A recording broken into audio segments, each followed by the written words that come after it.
just tapping into what the ministry is. Yeah. The ministry is comedic. When you are doing a skit, you are out doing this, about the shower, all that. Somebody's scrolling through that phone and getting healed by just you laughter. The Bible says that. The Bible says it. Laughter is so healing. So for me, I'm like, I'm doing this form of ministry the way my mama is on the pulpit all day, every day. She's speaking to these folks.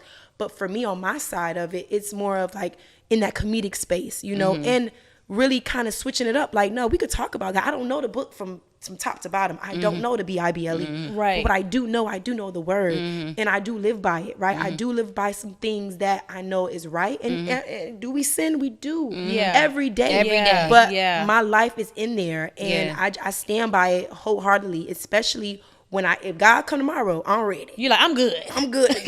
I done cast my cares on to you, God. You know everything. You know my secret place. You know where I cry out to. You know everything. I think it's hard. I think it's harder. Yeah. Or I guess I would say I've experienced, and maybe it's my own self, but you know how we grew up in church and like knowing about God, you had to look a certain way. You had to do it a certain way. It had to be a certain way. So like.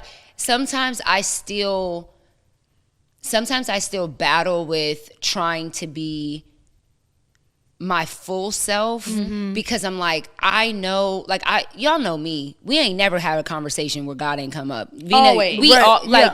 Anytime we together, we gonna cry, we gonna laugh. Something going on social media, we like, girl. Soon as that thing came out on Hollywood Unlocked, Meg, first one out of all my friends I done knew, literally like, girl.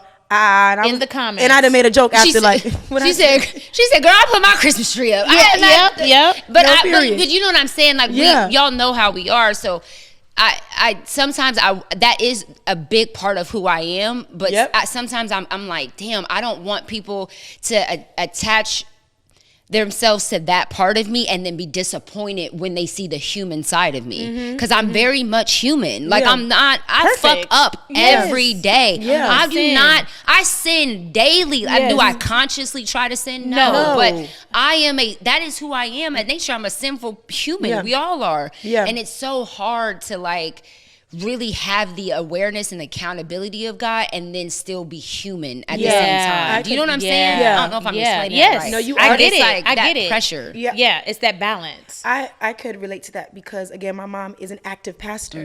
You know, she's growing in her ministry as well. So I'm on tables. My booty out. I'm gonna be like, and then it's like, oh, well, could you and your, like, if the Clark sisters call and say, well, we want your mom. And then, you know, sometimes they may go on it. Who knows? I'm just speaking. They haven't done it. But just speaking, anybody in the former ministry will go on my page and say, well, this her daughter. Is she the best? You know, and she PK. You know, I think that's the battle for me too. Like, you know, like getting into a world where it's like, I know that my mom is an active pastor. I know that every day I get, like, she sent me a whole message before I got on the plane. Like, I know this is what her calling is. So you have you have your child that is a comedian doing these things in the industry. In the industry, you know, playing around all day. But one thing about it, my mom, she's not a judging pastor. God loves me, what I am. I'm going to speak his word, even on somebody's table, everywhere I go. I'm not going to lose sight of him. I'm going to also let him be the center of all things. But you know what makes that easier? Having friends that are doing the same thing. Exactly. When you have a community of people that's aligned, and it's like, we gonna get on the table. We also gonna talk about this word. We gonna pray. Like, you know, having a community of that is so important, and it also it stretches you and it holds you accountable, and it makes you want to be better. It makes you want to be better. So that way you're lowering. Obviously, we're always gonna sin, but you lower the risk of that sin when you stay in community with people who are like-minded. I just feel like that's so important. And I want that to be spread, like you said, with young women and especially us. Us. Like, we need to be this better. Is cool. God is cool. Jesus is cool. He's cool. God is dope. Y'all have y'all merch that is like not so far from him. Like, that's just what it is. And I think when you incorporate him, and my thing is, people have to understand too, just don't talk about God just to talk about him. Really stand by it. You gotta leave it. You gotta really believe it. Live it. Don't talk about him just because you want to sound cool and say it, because I know. I always catch myself when I speak to people and I'm speaking into like whatever they have going on and they're calling me about advice, and I go into Minister V one time. Yeah. I always tell God, please give me the words to speak. Yep. Use me. Mute me. Mute me if I have no clue what I'm talking about. If I don't have nothing to say. Mute me. Because I don't want to seem like I know it, and that's me. I'm convicted here. Like I leave the phone and be like, ooh, I did that. Because I didn't really mean that.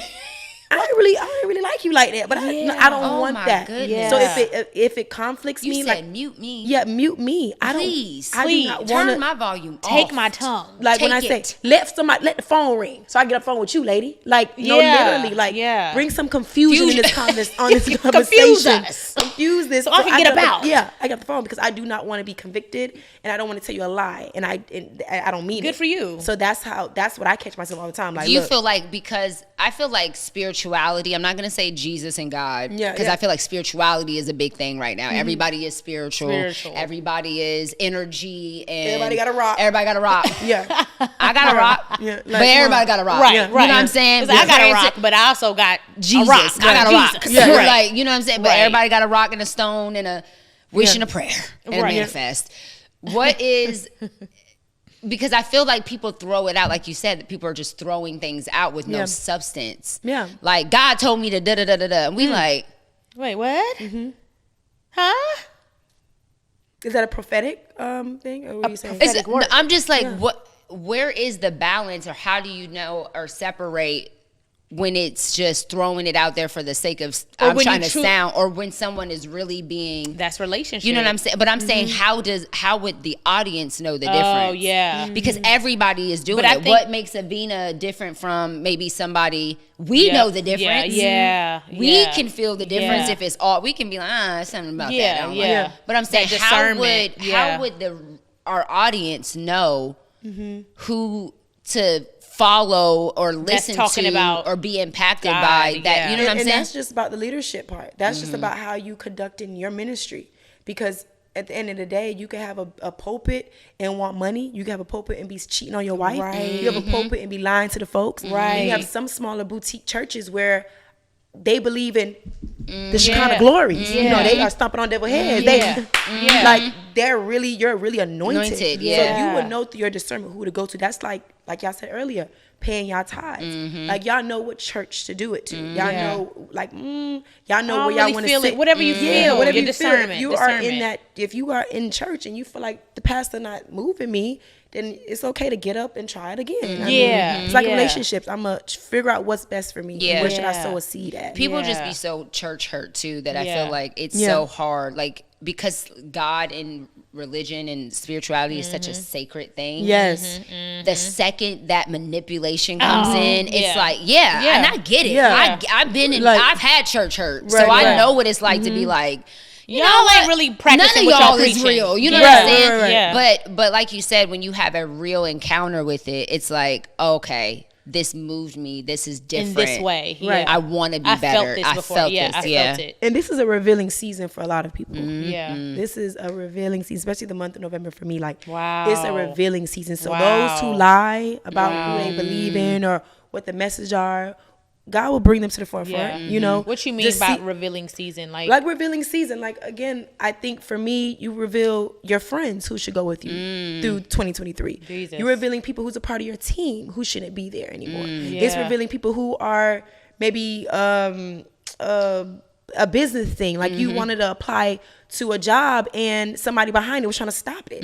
God would bring to the forefront. It's just a revealing season. It's just about even internally, because at the end of the day, even for yourself, revealing yourself. Like, I need to leave in this year because we're about to go into 2023. Because I feel like I do feel like that. I feel like there's an urgency for 2023 that I've been feeling all of 2022, and maybe it's just like that slingshot pullback type of thing. But I do feel like there's this rush of urgency for 2023. Like, God is like, come on now. Like, now. I'm not waiting I'm not waiting anymore. This is it. Either you got it or you don't. Like, it's come on time. Like, I feel like next year we're going to see a lot of big things. If that makes sense. I believe it. Like I said, revealing those who need to go. To that 2023. with you, because at the end of the day, who wants extra baggage around them? Like, who wants to be still trying to figure out why you not here, or why is this going like this in my business, or it's just so much confusion. Like, something gotta let go. It's just too much. I'm not, like, no, seriously, like, I'm not get off me, like, Satan. I'm not sleeping, anxiety, you know, all that. I love things. It's so just like, passionate. it's just so, it's just a revealing season, and like I'm feeling that now. I'm feeling with people that's just around me. You know, when it comes to business, like, I'm making a proper business, like, you know, calls, and I'm just like, if I feel like you don't need to be on the call with me, I'm lying. I did the call already. Like, call you back. You know, like, bitch, I don't want you on the call. You know, like, I just look at the what you praying about. I'm just like, so I'm like, every time, like, it's like, I can't. I'm not saying you the devil, but I'm saying I can't do that. I can't do it, and I feel like we don't like change. Yes, like, we don't like change. We be like, oh my God. But we have to accept that change is coming, and it's for the better. It's for the better. Because we like to hold on to people and be like, okay, well, they know everything. They know from front to back, and you're comfortable. But baby, if prophetic words come to you and your friends see it, and you like, that person got to go. Yeah. You got to go. So Jesus, your vibe can move in. And if you just sitting there, it's like, you did BT hit you? No, somebody did just reply to the email and they told us no. That's somebody that's bad minding your shit, and you need to get out of that. Right. God had already gave you 5 times to remove, and you still there. Why? Because of comfortability. So this revealing season for me, and a lot of people around me is so sturdy and supportive. But I know if I feel it now, I'm like, you gotta instantly go, because I'm not going back and forth. We're not dragging it. And I'm not going back with my discernment. I'm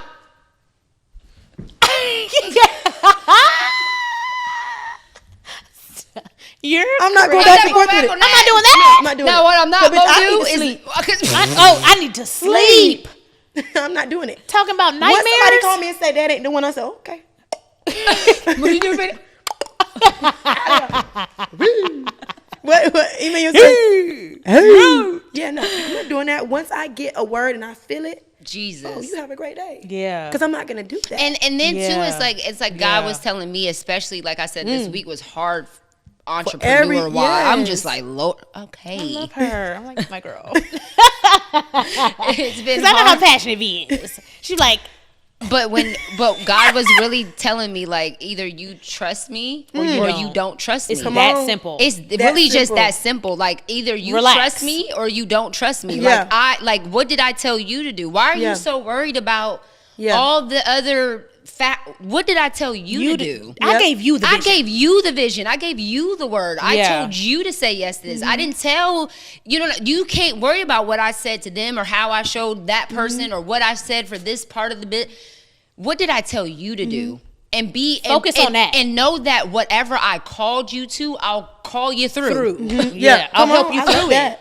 Yeah. Whatever I called you to, I'll call you through. I'll get you through it. Yeah. But you just got to keep going towards that and stop worrying about, like, either you trust me or you don't. It really just be that simple. It's that simple. Yeah. Have I ever not?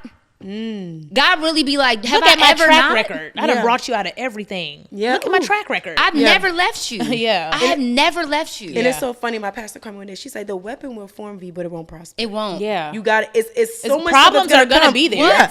But it won't prosper. It won't linger. It won't be lengthy. Yeah. It won't keep you up at night. Yeah. Sweet sleep upon your life. Yeah. Like, go to bed. Go to rest. bed. Rest. 'Cause I used to be up. If I knew I had something going on internally, baby. I used to be up. I'm like, oh my God, I'm overthinking again. Like something's happening. But then I thought about it. I'm just like you said, are you trusting in me?